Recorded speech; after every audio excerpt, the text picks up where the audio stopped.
Chang'an, 759 CE. Lantern light trembles across lacquered tables heavy with river carp and aged millet wine.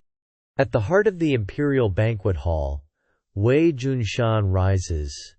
Silk robes the color of winter plum, voice steady as bronze. He recites. The verses are exquisite, gilded with classical illusion. Yet beneath the beauty, sharp as a blade wrapped in silk, lies accusation. Corrupt men feast while soldiers rot in unnamed valleys. The music falters imperceptibly.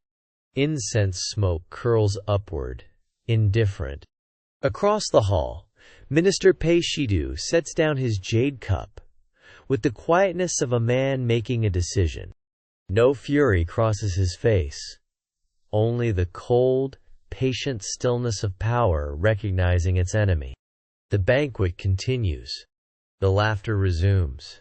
But Wei Junshan's fate, invisible as ink drying on silk, has already been written. Before the city stirs, before the first brazier is lit in the morning markets, the imperial decree is already dry. A single stroke of vermilion, the emperor's brush, heavy with cinnabar ink, transforms a celebrated poet into a ghost.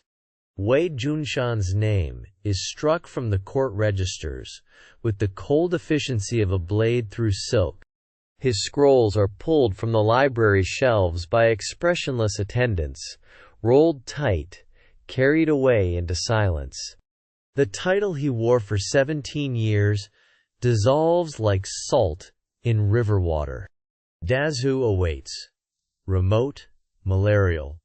A place where careers do not merely end but are buried without ceremony. He is given a mule, a ration of millet, and 3 days to leave Chang'an. What no decree can yet anticipate is what a broken man, stripped of everything, might yet create. The eastern gate of Chang'an rises like a wound against the winter sky, its vermilion lacquer cracked and weathered by years of siege and sorrow. Wei Junshan walks beneath its shadow alone. No retinue, no ceremonial drum, no silk-robed students bowing at the threshold. He carries only a worn traveling bundle and the hollow weight of a reputation the court has chosen to burn. The frozen road stretches before him, rutted by the passage of refugees and retreating armies. Then, a small, dark object rests in the dust. A fresh ink stick, wrapped in oiled paper, placed with trembling devotion by hands he will not name. He stoops, pockets it without breaking stride, without turning. The gate towers recede behind him. Somewhere in those shattered southern provinces, among river mist and forgotten villages, something is waiting to be written. The road south offers no mercy. Through the charred skeletons of villages, past fields where millet once stood in golden rows and now yields only ash and bone, Wei Junshan walks. The smell of old fire clings to everything. Timber, stone, the very air he breathes. Around him, survivors move like ghosts, hollow-eyed, wrapped in the silence of the inconsolable. These are the faces his court verses never named. These are the people his elegant warnings never reached. At the edge of a churned rice paddy, he crouches and scratches words into the mud with a split reed. Jagged, graceless, ferociously alive. The rain comes, as it always does, and erases them. He watches them dissolve without grief. Something is shifting in him, quietly and irreversibly. In the deep south, at the very margins of the empire, what that shift becomes will astonish even those who survive to witness it. The river has no memory of rank.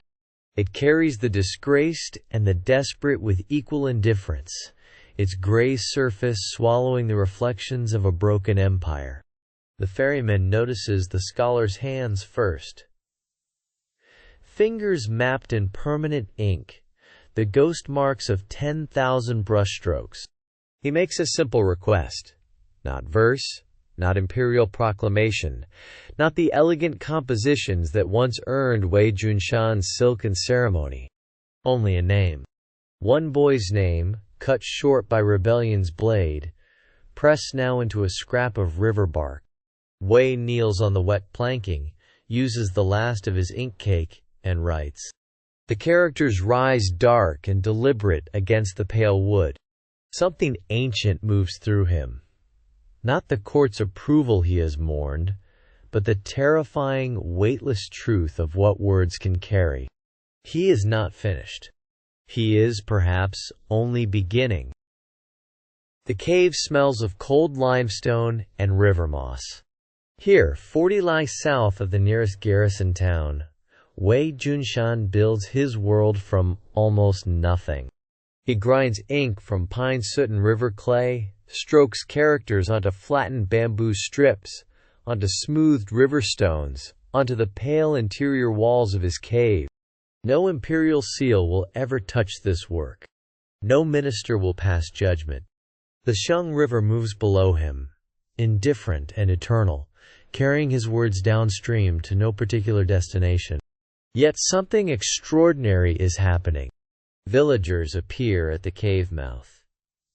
A bowl of millet, a clutch of persimmons, left in silence. They cannot read his verses. They sense something else. A man conversing with the world on the world's own terms.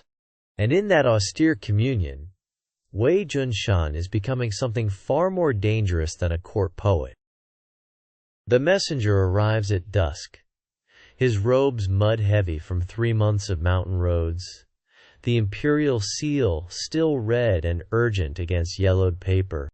Wei Junshan receives the decree in silence, holding it close to the cave lamp, that trembling flame of tallow and wick that has illuminated 1,000 midnight verses. The pardon is a small mercy, bureaucratic and cold. A minor post in a diminished court, a name half restored. He reads it once, then again.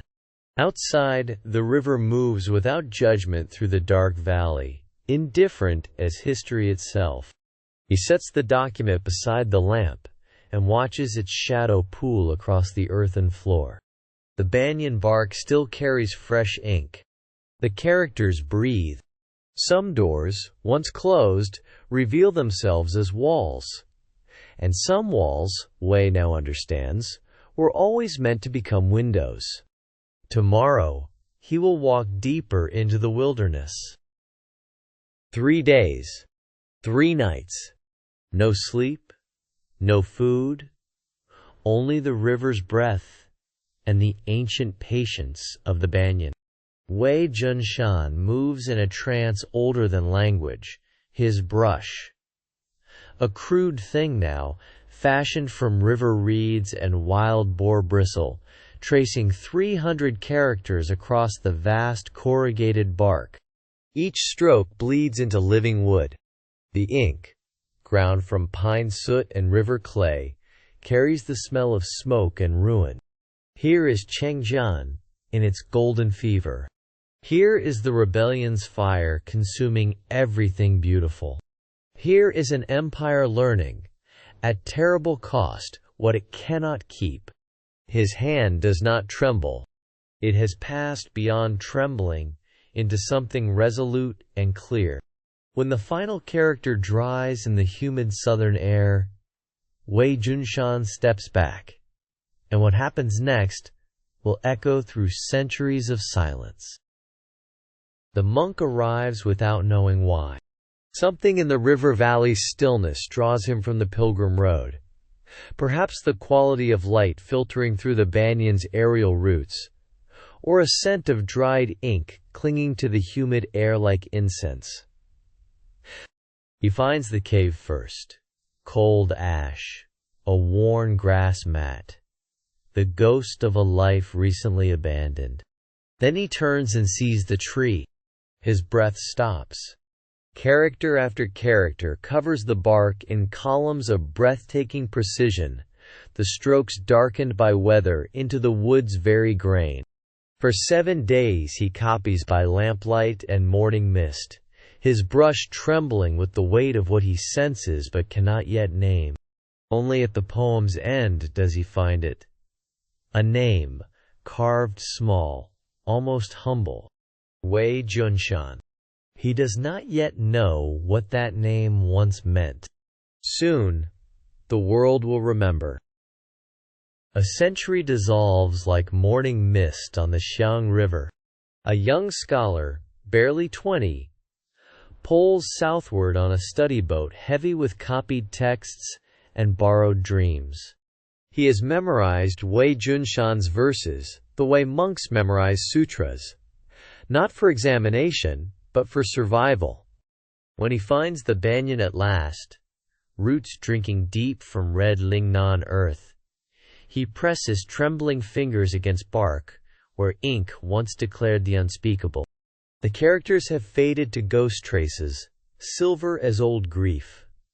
He breathes them in. Then, with a brush wetted from the very river below, he adds one quiet line of his own beneath the master's silence. Clumsy, earnest, unmistakably alive. The tree accepts it without judgment. Somewhere upstream, in monasteries not yet built, other hands are already reaching for their brushes.